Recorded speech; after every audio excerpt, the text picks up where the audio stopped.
ಯಾವ ಹೂವು ಯಾರ ಮುಡಿಗೂ ಭಾಗ 128. ವಿಕ್ರಮ್ ಪಂಕಜ್ ಪ್ರೀತಮ್ ಪಲ್ಲವಿ ಮಾತನಾಡುತ್ತಾ ಕುಳಿತಿದ್ದರು. ವಿಕ್ರಮ್, ಪಂಕಜ್ ಅಪ್ಪ ಅಮ್ಮ ಎಲ್ಲಿ ಎಂದಾಗ ಪಂಕಜ್, ಅಪ್ಪ ಅಮ್ಮ ನಮ್ಮ ಆಂಟಿ ಮನೆಗೆ ಹಬ್ಬಕ್ಕೆ ಹೋಗಿದ್ದಾರೆ, ಹಳ್ಳಿಯಲ್ಲಿ ಕಾರಪ್ಪ ಅಂತ ಮಾಡ್ತಾರೆ, ಅದಕ್ಕೆ ಹೋಗಿದ್ದಾರೆ ಎಂದ.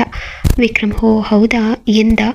ಎಲ್ಲರ ಮನಸ್ಸಿನಲ್ಲಿ ಏನೋ ಒಂದು ರೀತಿಯ ಭಯ ಕಾಡುತ್ತಿತ್ತು. ವಿಕ್ರಮ್ ಖುಷಿಯಲ್ಲಿ, ನಾಳೆ ಎಲ್ಲರೂ ಸಂಜೆನೆ ರೆಡಿಯಾಗಿ, ತುಂಬ ಲೇಟ್ ಮಾಡೋದು ಬೇಡ, ಪಲ್ಲವಿ ಈ ಟೈಮ್ನಲ್ಲಿ ನಿದ್ದೆ ಕೆಡೋದು ಒಳ್ಳೆಯದಲ್ಲ, ಅದಕ್ಕೆ ಬೇಗ ಹೋಗಿ ಬೇಗ ಬಂದ್ಬಿಡೋಣ, ಇವತ್ತೇ ನಿಶಾಗೆ ಹೇಳ್ತೀನಿ ಬೇಗ ಬಾ ಅಂತ. ಸಂಜು, ನಾಳೆ ನೀನು ಕೂಡ ನಮ್ಮ ಜೊತೆ ಪಾರ್ಟಿಗೆ ಬರಬೇಕು, ನಿನಗೆ ನಿನ್ನ ಅಕ್ಕನ ಪರಿಚಯ ಮಾಡಿಸ್ತೀನಿ. ನನ್ನನ್ನು ಭಾವ ಅಂತೀಯ, ನಿನಗೆ ನಿನ್ನ ಅಕ್ಕ ಯಾರು ಅಂತಾನೆ ಗೊತ್ತಿಲ್ಲ, ಒಳ್ಳೆ ಕಾಮಿಡಿ. ಸರಿ ಕಣ್ರೋ, ಟೈಮ್ ಆಯಿತು, ಹೊರಡ್ತೀನಿ. ಪಲ್ಲವಿ, ನಿನಗೆ ನಿಶಾಗೆ ತಗೊಂಡಿರೋ ಗಿಫ್ಟ್ ಫೋಟೋ ತೋರಿಸ್ತೀನಿ, ಗಿಫ್ಟ್ ಪ್ಯಾಕ್ ಮಾಡಿದ್ದೀನಮ್ಮ, ಕಾರ್ನಲ್ಲಿದೆ, ಸಾರಿ ಅದಕ್ಕೆ ಫೋಟೋ ನೋಡು ಎಂದು ತನ್ನ ಫೋನ್ನಲ್ಲಿ ಇದ್ದ ಡೈಮಂಡ್ ನೆಕ್ಲೆಸ್ನ ಫೋಟೋ ತೋರಿಸುತ್ತಾ, ನಿನಗೆ ಈ ಡಿಸೈನ್ ಇಷ್ಟ ಆದರೆ ನಿನ್ನ ಸೀಮಂತಕ್ಕೆ ನನ್ನ ಕಡೆಯಿಂದ ನಿನಗೆ ಈ ಗಿಫ್ಟ್, ಇದು ಬೇಡ ಅಂದರೆ ನಿನಗೆ ಇಷ್ಟವಾದ ಡಿಸೈನ್ ನೀನೇ ಸೆಲೆಕ್ಟ್ ಮಾಡ್ಕೊಳ್ಳುವೆಯಂತೆ, ಓಕೆನಾ, ಇಷ್ಟ ಆಯಿತಾ ಎಂದ. ಪಲ್ಲವಿ, ಇದೆಲ್ಲ ಬೇಡ ಅಣ್ಣ, ನಿನ್ನ ಪ್ರೀತಿ ಸಾಕು ನನಗೆ, ನನ್ನ ಒಡ ಹುಟ್ಟಿದ ಅಣ್ಣ ಕೂಡ ನಿನ್ನಷ್ಟು ಪ್ರೀತಿ ತೋರಿಸಿಲ್ಲ, ನನಗೆ ನಿನ್ನ ಪ್ರೀತಿಗಿಂತ ಬೆಲೆ ಬಾಳೋದು ಈ ಪ್ರಪಂಚದಲ್ಲಿ ಯಾವುದೂ ಇಲ್ಲ ಎಂದಾಗ ವಿಕ್ರಮ್, ಈ ತಂಗಿಗೆ ಈ ಅಣ್ಣನ ಪ್ರೀತಿ ಯಾವಾಗಲೂ ಇರುತ್ತೆ, ಆದರೆ ಇದು ನನ್ನ ತಂಗಿ ತಾಯಿ ಆಗ್ತಿದ್ದಾಳೆ ಅನ್ನೋ ಖುಷಿಗೆ ಈ ಅಣ್ಣನ ಸಣ್ಣ ಕಾಣಿಕೆ, ಅದು ಅಲ್ಲದೆ ನಿನ್ನ ಗಂಡ ನಿಮ್ಮಣ್ಣ ಏನು ಕೊಡಿಸಿಲ್ಲ ಅನ್ಬಾರ್ದು ಅಲ್ವಾ ಎಂದ ಪಂಕಜ್ ಕಡೆ ನೋಡುತ್ತಾ. ಅದಕ್ಕೆ ಪಂಕಜ್, ಹಲೋ ಸರ್, ಭಾವನವರೇ, ನಿಮಗೆ ತಂಗಿಗೆ ಗಿಫ್ಟ್ ಕೊಡೋ ಆಸೆ ಇದ್ದರೆ ಕೊಡಿ, ಅದಕ್ಕೆ ನನ್ನನ್ನು ಹೊಣೆ ಮಾಡೋ ಅವಶ್ಯಕತೆ ಇಲ್ಲ, ಕೊಡೋದು ನೀವು, ತಗೊಳ್ಳೋದು ನಿಮ್ಮ ತಂಗಿ, ಮಧ್ಯದಲ್ಲಿ ಈ ಬಡಪಾಯಿ ಗಂಡನ್ನು ಯಾಕೆ ತರ್ತೀರಾ ಎಂದಾಗ ವಿಕ್ರಮ್ ಜೋರಾಗಿ ನಗುತ್ತಾ, ಸರಿ ಬಿಡಪ್ಪ, ನಿನ್ನನ್ನು ಹೊಣೆ ಮಾಡಲ್ಲ, ಈ ಹಣ ಕೊಟ್ಟಿದ್ದನ್ನು ತಂಗಿ ಬೇಡ ಅನ್ನೋ ಹಾಗಿಲ್ಲ, ಹಾಗಿದ್ರೆ ಸೀಮಂತಕ್ಕೆ ಬೇಡ, ನನ್ನ ಮದುವೆಗೆ ಕೊಡಿಸ್ತೀನಿ, ಆಗಲೇ ಹಾಕೋ, ಸೀಮಂತಕ್ಕೆ ಬೇರೆ ಇನ್ನೇನಾದರೂ ಕೊಡಿಸ್ತೀನಿ ಎಂದ. ಇದನ್ನು ಕೇಳಿ ಸರಿ ಎಂದು ತಲೆಯಾಡಿಸಿದ ಪಲ್ಲವಿ ಮನಸ್ಸಲ್ಲಿ, ಎಷ್ಟು ಒಳ್ಳೆ ಮನಸ್ಸು ಅಣ್ಣ ನಿಂದು, ಆದರೆ ನಿನಗೆ ಇವತ್ತು ಏನು ನಡೆಯುತ್ತೆ ಅನ್ನೋ ಅಂದಾಜು ಕೂಡ ಇಲ್ಲ, ನಾನು ನಿನಗೆ ಏನೂ ಅಲ್ಲ, ಆದರೂ ನನ್ನ ಅಣ್ಣನ ಸ್ಥಾನದಲ್ಲಿ ನಿಂತು ಮದುವೆ ಮಾಡಿಸ್ದೆ, ನನಗೆ ತವರು ಮನೆಯವರು ಮಾಡಬೇಕಾದ ಎಲ್ಲ ಕರ್ತವ್ಯ ನೀನೇ ಮಾಡಿದೆ, ಎಲ್ಲೋ ದೂರದ ದೇಶದಲ್ಲಿದ್ದರೂ ನನಗೆ ಗೌರಿ ಹಬ್ಬಕ್ಕೆ ಬಾಗಿಣ ಅಂತ ದುಡ್ಡು ಕಳಿಸ್ತಿದ್ದೆ, ಸ್ವಂತ ಅಣ್ಣ ಅನ್ನಿಸ್ಕೊಂಡವನು ನನ್ನನ್ನು ಅವನ ಪಾಲಿಗೆ ಸತ್ಲು ಅಂದ್ಬಿಟ್ಟ, ತಂದೆ ತಾಯಿ ನನ್ನನ್ನು ನೋಡಿದ್ರೂ ಮುಖ ತಿರುಗಿಸ್ಕೊಂಡು ಹೋಗ್ತಾರೆ, ಇಷ್ಟು ವರ್ಷ ಆದರೂ ನನ್ನ ತವರು ಮನೆಯವರಿಗೆ ನನ್ನ ಬಗ್ಗೆ ಇರೋ ಕೋಪ ಇನ್ನೂ ಕಮ್ಮಿ ಆಗಿಲ್ಲ, ಆದರೆ ನನಗೆ ನನ್ನ ಅಪ್ಪ ಅಮ್ಮ ಅಣ್ಣ ಎಲ್ಲ ಮಾಡಬೇಕಾದ ಕರ್ತವ್ಯ ನೀನು ಒಪ್ಪನೆ ಮಾಡಿದ್ಯಾ, ನೀನು ನಮ್ಮಿಂದ ದೂರ ಇದ್ದರೂ ನನಗೆ ಮಕ್ಕಳಾಗಿಲ್ಲ ಅನ್ನೋ ಕಾರಣಕ್ಕೆ ಇಲ್ಲೇ ನಿನಗೆ ಗೊತ್ತಿರೋ ಡಾಕ್ಟರ್ಸ್ ಹತ್ರ ಟ್ರೀಟ್ಮೆಂಟ್ ಕೊಡಿಸ್ದೆ, ಅದರ ಖರ್ಚು ಕೂಡ ನಮ್ಮ ಹತ್ರ ಕೊಡಿಸ್ದೆ, ನೀನೇ ಅವರಿಗೆ ಪೇ ಮಾಡ್ತಿದ್ದೆ, ಈ ಜನ್ಮದಲ್ಲಿ ನಮಗೆ ನಿನ್ನ ಋಣ ತೀರ್ಸೋಕ್ಕೆ ಆಗಲ್ಲ, ಆದರೆ ನಿನ್ನಂಥ ಒಳ್ಳೆಯವನಿಗೆ ಅಂಥ ಮೋಸಗಾತಿ ಸಿಕ್ಕಿದ್ದಾಳೆ, ಅವಳನ್ನು ಪ್ರಾಣಕ್ಕಿಂತ ಹೆಚ್ಚಾಗಿ ಪ್ರೀತಿಸೋ ನಿನಗೆ ಅವಳು ಮೋಸಗಾತಿ ಅನ್ನೋ ಸತ್ಯ ಗೊತ್ತಾದಾಗ ನೀನು ಹೇಗೆ ಸಹಿಸ್ಕೊತೀಯ ಎಂದು ನೆನೆಸಿಕೊಂಡು ಕಣ್ಣಲ್ಲಿ ನೀರು ತುಂಬಿಕೊಂಡಳು.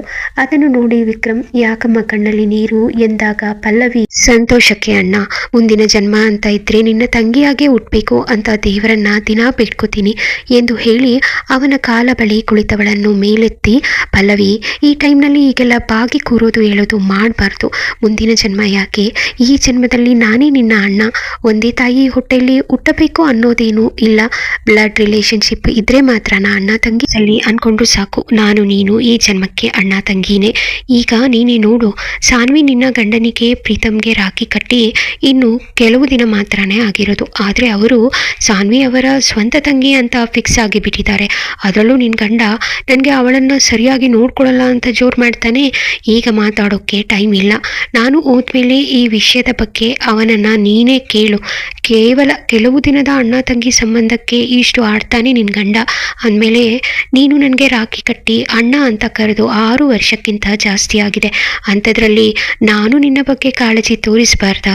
ಇನ್ನೊಂದು ವಿಷಯ ಗೊತ್ತಾ, ನನ್ನ ಅಳಿಯ ಹುಟ್ಟಿದ ಮೇಲೆ ಬಾಣಂತನಕ್ಕೆ ನಿನ್ನನ್ನು ನಮ್ಮ ಮನೆಗೆ ಕರ್ಕೊಂಡು ಹೋಗಬೇಕು ಅಂತ ಡಿಸೈಡ್ ಮಾಡಿದ್ದೀನಿ, ಅಷ್ಟರಲ್ಲಿ ನಿನ್ನ ಅತ್ತಿಗೆ ಕೂಡ ಮನೆಗೆ ಬಂದಿರ್ತಾಳೆ. ಅಯ್ಯೋ, ನಾನು ಅಂದ್ಕೊಂಡಿರೋದು ಹೇಳ್ತಾ ಹೋದರೆ ನೀನು ನನ್ನನ್ನು ಆಸೆ ಬುರುಕ ಅಂತೀಯ. ತುಂಬ ತುಂಬ ದೊಡ್ಡ ಆಸೆ ಕನಸುಗಳಿವೆ. ನನಗೆ ಮಗಳೇ ಹುಟ್ಟಬೇಕು, ನಿನ್ನ ಮಗನಿಗೆ ನನ್ನ ಮಗಳನ್ನು ಮದುವೆ ಮಾಡಿ ಕೊಡಬೇಕು. ಈ ನನ್ನ ಫ್ರೆಂಡ್ ನನಗೆ ಅದೇನೋ ಹೇಳ್ತಾರಲ್ಲ ಬೀಗರು ಅಂತ, ಅದಾಗಬೇಕು ಅನ್ನೋ ಆಸೆ ಕೂಡ ಇದೆ ಗೊತ್ತಾ. ಇದರೆಲ್ಲದರ ಬಗ್ಗೆ ಇನ್ನೊಂದಿನ ಮಾತಾಡೋಣ. ಟೈಮ್ ಆಯಿತು ಪಲ್ಲವಿ, ಈಗ ಹೋಗಿ ಮಲಗು, ನಿದ್ದೆಗೆಡಬೇಡ, ನಾನು ಹೊರಡ್ತೀನಿ ಎಂದ ತಕ್ಷಣ ಎಲ್ಲರೂ ಗಡಿಯಾರದ ಕಡೆ ನೋಡಿದರು. ಗಂಟೆ 11:25. ಎಲ್ಲರ ಹೃದಯ ಗಡಿಯಾರದ ಶಬ್ದಕ್ಕೆ ಅನುಗುಣವಾಗಿ ಲಬ್ ಲಬ್ ಅಂತ ಜೋರಾಗಿ ಹೊಡೆದುಕೊಳ್ಳುತ್ತಿತ್ತು. ಸಂಜೆ, ವಿಕ್ರಮ್ ಭಾವ, ಇಷ್ಟು ಬೇಗ ಯಾಕೆ ಹೋಗ್ತೀರಾ? ಇಲ್ಲಿಂದ ಹೋಟೆಲ್ ತುಂಬ ದೂರ ಏನಿಲ್ಲ, ಇನ್ನೂ 5 ನಿಮಿಷ ಬಿಟ್ಟು ಹೊರಡಿ ಎಂದ. ಆಗ ವಿಕ್ರಮ್, ಹೌದಲ್ವಾ, ನಿಶಾ ಮನೆ ಕೂಡ ಇಲ್ಲಿಂದ 5-6 ನಿಮಿಷದ ದಾರಿ ಅಷ್ಟೆ, ಅಲ್ಲಿಂದ ಹೋಟೆಲ್ 10 ನಿಮಿಷ, ನಾನು ಇನ್ನೂ ಸ್ವಲ್ಪ ಹೊತ್ತು ಬಿಟ್ಟೆ ಹೊರಡ್ತೀನಿ ಎಂದ. ಸಂಜಯ್ ಅಕ್ಷಯ್ಗೆ, ಇನ್ನೇನು ವಿಕ್ರಮ್ ಸರ್ 5 ನಿಮಿಷ ಬಿಟ್ಟು ಮನೆಯಿಂದ ಹೊರಡ್ತಾರೆ, ನೀನು ನಿಶಾಗೆ ಕಾಲ್ ಮಾಡಿದ್ಯಾ ಎಂದು ಮೆಸೇಜ್ ಮಾಡಿದ. ಅಕ್ಷಯ್, ಹಾಂ ಆಗಲೇ ಮಾಡಿದ್ದೆ, ಇನ್ನೂ 5 ನಿಮಿಷ ಅಂದ್ಲು, ಈಗ ನಿನಗೆ ಕಾಲ್ ಮಾಡಿ ಅವಳಿಗೆ ಕಾನ್ಫರೆನ್ಸ್ ಕಾಲ್ ಮಾಡ್ತೀನಿ. ವಿಕ್ರಮ್ ಸರ್ ಹೊರಟ ತಕ್ಷಣ ಪ್ರೀತಮ್ ಸರ್ಗೆ ಜಗನ್ಗೆ ಕಾಲ್ ಮಾಡಿ ಇನ್ಫಾರ್ಮ್ ಮಾಡೋಕೆ ಹೇಳು ಎಂದು ಮೆಸೇಜ್ಗೆ ರಿಪ್ಲೈ ಮಾಡಿದ.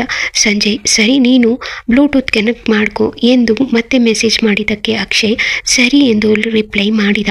ಸಂಜಯ್ ಪ್ರೀತಮ್ಗೆ ಜಗನ್ ಫೋನ್ ನಂಬರ್ ಫಾರ್ವರ್ಡ್ ಮಾಡಿ ಜಗನ್ಗೆ ಕಾಲ್ ಮಾಡಿ ಅಂತ ಮೆಸೇಜ್ ಹಾಕಿದ. ಮೆಸೇಜ್ ನೋಡಿದ ಪ್ರೀತಮ್ ಸಂಜಯ್ ಕಡೆ ನೋಡಿ ಸರಿ ಎಂಬಂತೆ ಸನ್ನೆ ಮಾಡಿದ. ಸಂಜಯ್ಗೆ ಅಕ್ಷಯ್ನಿಂದ ಕಾಲ್ ಬಂತು. ಅವನು ಕೂಡ ಬ್ಲೂಟೂತ್ ಕನೆಕ್ಟ್ ಮಾಡಿಕೊಂಡು ಕಾಲ್ ರಿಸೀವ್ ಮಾಡಿದ. ಅಕ್ಷಯ್ ನಿಶಾಳಿಗೆ, ನಿಶಾ ರೆಡಿನಾ, ನಾನು ನಿಮ್ಮ ಮನೆ ಮುಂದೆ ನಿಂತಿದ್ದೀನಿ ಎಂದಾಗ ನಿಶಾ, ಇನ್ನು 5 ನಿಮಿಷ ಬಂದ್ಬಿಟ್ಟೆ, ಮತ್ತೆ ಕಾಲ್ ಮಾಡಬೇಡ ಎಂದು ಕಾಲ್ ಕಟ್ ಮಾಡಿದಳು. 5 ನಿಮಿಷದ ನಂತರ ವಿಕ್ರಮ್, ನಾನು ಹೊರಡ್ತೀನಿ, ಟೈಮ್ ಆಗುತ್ತೆ, ಪಂಕಜ್ ಪಾರ್ಟಿಗೆ ಎಲ್ಲ ರೆಡಿ ಇರುತ್ತೆ ಅಲ್ವಾ ಎಂದಾಗ ಸಂಜಯ್, ಎಲ್ಲ ರೆಡಿ ಇದೆ, ನೀವು ಆರಾಮಾಗಿ ಹೋಗಿ ಬನ್ನಿ, ಪಾರ್ಟಿ ಮುಗಿಸಿ ಮತ್ತೆ ಮನೆಗೆ ಬನ್ನಿ ಎಂದಾಗ ವಿಕ್ರಮ್, ಸುಮ್ಮನೆ ನಿಮಗೆ ಯಾಕೆ ತೊಂದರೆ, ನಾನು ಪಾರ್ಟಿ ಮುಗಿದ ಮೇಲೆ ನಿಶಾನ ಮನೆಗೆ ಡ್ರಾಪ್ ಮಾಡಿ ಹಾಸ್ಪಿಟಲ್ನಲ್ಲಿ ಇರೋ ನನ್ನ ರೂಮ್ನಲ್ಲಿ ಹೋಗಿ ಮಲಗ್ತೀನಿ ಎಂದವನು ಹೊರಗೆ ಬಂದು ಕಾರ್ ಹತ್ತಿ ನಿಶಾ ಮನೆ ಕಡೆ ಹೊರಟ. ಸಂಜಯ್ ಲೈನ್ನಲ್ಲಿದ್ದ ಅಕ್ಷಯ್ಗೆ, ಕೇಳಿಸ್ಕೊಂಡ್ಯಾ, ವಿಕ್ರಮ್ ಸರ್ ನಮ್ಮ ಮನೆಯಿಂದ ಹೊರಟರು, ನಿಶಾ ಬಂದ್ಲಾ ಎಂದ ಆತಂಕದಲ್ಲಿ. ಅಕ್ಷಯ್, ಇಲ್ಲ, ಕಾಲ್ ಮಾಡೋಣ ಅಂದರೆ ಮತ್ತೆ ಕಾಲ್ ಮಾಡಬೇಡ ಅಂದ್ಲು, ಏನು ಮಾಡೋದು ಗೊತ್ತಾಗ್ತಿಲ್ಲ, ಸ್ವಲ್ಪ ವ್ಯತ್ಯಾಸ ಆದರೂ ನಮ್ಮ ಪ್ಲಾನ್ ಎಲ್ಲ ಹಾಳಾಗುತ್ತೆ ಎಂದವನು ತಕ್ಷಣ ನಿಶಾ ಬರುತ್ತಿರುವುದನ್ನು ಗಮನಿಸಿ, ಹಬ್ಬ ಸದ್ಯ ಸಂಜಯ್ ನಿಶಾ ಬಂದ್ಲು, ಹಾಗೆ ನೀನು ನಮ್ಮ ಮಾತನ್ನು ಕೇಳಿಸ್ಕೊ ಎಂದವನು ಕಾರ್ ಇಳಿದು ಆಚೀಚೆ ನೋಡಿದ. ಇನ್ನು ವಿಕ್ರಮ್ ಬಂದಿಲ್ಲವೆಂದು ಖಾತ್ರಿಪಡಿಸಿಕೊಂಡವನು ವಿಕ್ರಮ್ ಬರುವವರೆಗೆ ಟೈಮ್ ಪಾಸ್ ಮಾಡುವ ಸಲುವಾಗಿ ಗೇಟ್ ಬಳಿ ಬಂದು ಆಗ ತಾನೇ ಹೊರಗೆ ಬಂದ ನಿಶಾಳನ್ನು, ಹಾಯ್ ಬ್ಯೂಟಿಫುಲ್, ನೀನು ತುಂಬ ಸುಂದರವಾಗಿ ಕಾಣಿಸ್ತಿದ್ಯಾ, ನನ್ನ ದೃಷ್ಟಿನೇ ತಾಕತ್ತೆ ಎಂದಾಗ ನಿಶಾ, ಅಕ್ಷಯ್ ಕಾರ್ನಲ್ಲಿ ಹೋಗ್ತಾ ಮಾತಾಡೋಣ ನಡಿ ಎಂದಳು. ಅದಕ್ಕೆ Akshay, Nisha darling, feelings time ನೋಡಿಕೊಂಡು ಪ್ಲೇಸ್ ನೋಡಿಕೊಂಡು ಬರಲ್ಲ, ನಮಗೆ ಏನನ್ಸುತ್ತೆ ಅದನ್ನು ಆಗಲೇ ಹೇಳಬೇಕು ಎಂದು ನಾಡುತ್ತಿದ್ದವನ ದೃಷ್ಟಿ ವಿಕ್ರಮ್ ಬಂದಿದ್ದಾನ ಅನ್ನೋದನ್ನು ಗಮನಿಸುತ್ತಿತ್ತು. ಆಗ ಕಾರ್ ಬರುತ್ತಿದ್ದದ್ದು ಕಾಣಿಸಿತು. ವಿಕ್ರಮ್ ಫೋಟೋ ನೋಡಿದ್ದ ಅಕ್ಷಯ್ ಅದು ವಿಕ್ರಮ್ ಅಂತ ಕನ್ಫರ್ಮ್ ಮಾಡಿಕೊಂಡು ಕಾರ್ ಹತ್ತಿರ ಬರುತ್ತಿದ್ದಂತೆ ವಿಕ್ರಮ್ ತಮ್ಮನ್ನು ಗಮನಿಸುತ್ತಿದ್ದಾರೆ ಅಂತ ಗೊತ್ತಾದ ಮೇಲೆ ಅವನು ನಿಶಾಳ ಸೊಂಟ ಬೆಳೆಸಿ ಕೆನ್ನೆಗೆ ಒಂದು ಮುತ್ತು ಕೊಟ್ಟವನು ಅವಳನ್ನು ಎತ್ತಿಕೊಂಡು ಬಂದು ಡೋರ್ ತೆಗೆದು ಕಾರ್ನಲ್ಲಿ ಕೂರಿಸಿದ. ನಂತರ ಕಾರ್ ಸ್ಟಾರ್ಟ್ ಮಾಡಿ ಸೈಡ್ ಮಿರರ್ನಲ್ಲಿ ವಿಕ್ರಮ್ ಕಾರ್ ಇನ್ನೇನು ಹತ್ತಿರ ಬಂತು ಅನ್ನೋದನ್ನ ಗಮನಿಸಿ ಕಾರ್ ಮೂವ್ ಮಾಡಿದ. ವಿಕ್ರಮ್ ನಿಶಾ ಮನೆಯಿಂದ ಸ್ವಲ್ಪ ದೂರದಲ್ಲಿರಬೇಕಾದರೆ ಗೇಟ್ ಹತ್ತಿರ ನಿಶಾಳನ್ನು ಯಾರೋ ತಪ್ಪಿಕೊಂಡು ಮುತ್ತು ಕೊಟ್ಟಿದ್ದನ್ನು ನೋಡಿ ಅವನಿಗೆ ಒಂದು ಕ್ಷಣ ಗಾಬರಿಯಾಯಿತು. ಅವನು ಕಾರ್ ಸ್ಪೀಡ್ ಸ್ವಲ್ಪ ಫಾಸ್ಟ್ ಮಾಡಿದ. ಆದರೆ ಅಷ್ಟರಲ್ಲಿ ಅಕ್ಷಯ್ ಕಾರ್ ಮೂವ್ ಮಾಡಿದ್ದರಿಂದ ವಿಕ್ರಮ್ ಅವನ ಕಾರನ್ನೇ ಫಾಲೋ ಮಾಡಿದ. ಬೆಳಕಿನಿಂದ ನಿಶಾ ಮನೆ ಬಳಿ ಕಾಯುತ್ತಿದ್ದ ಜಗನ್ ಕಡೆಯ ವ್ಯಕ್ತಿ ವಿಕ್ರಮ್ ಕಾರನ್ನು ಫಾಲೋ ಮಾಡಿದವನು ಜಗನ್ಗೆ ಕಾಲ್ ಮಾಡಿ, ಸರ್, ನಾವು ಅನ್ಕೊಂಡ ಹಾಗೆ ಇಲ್ಲಿ ನಡೀತು, ಇನ್ನು ಅಲ್ಲಿನ ಕೆಲಸ ಸರಿಯಾಗಿ ನಡೆದ್ರೆ ನಮ್ಮ ಪ್ಲಾನ್ ಸಕ್ಸಸ್ ಆಗುತ್ತೆ. ಅಕ್ಷಯ್, ನಿಶಾ, ವಿಕ್ರಮ್ ಸರ್ ಎಲ್ಲರೂ ಹೋಟೆಲ್ ಕಡೆ ಬರ್ತಿದ್ದಾರೆ, ನಾನು ಅವರನ್ನು ಫಾಲೋ ಮಾಡ್ತಿದ್ದೀನಿ, ಲೈನ್ನಲ್ಲೇ ಇರ್ತೀನಿ ಸರ್ ಎಂದ. ಪ್ರೀತಮ್ ಜಗನ್ನ ಪರ್ಸ್ನಲ್ ನಂಬರ್ಗೆ ಕಾಲ್ ಮಾಡಿದ್ದ.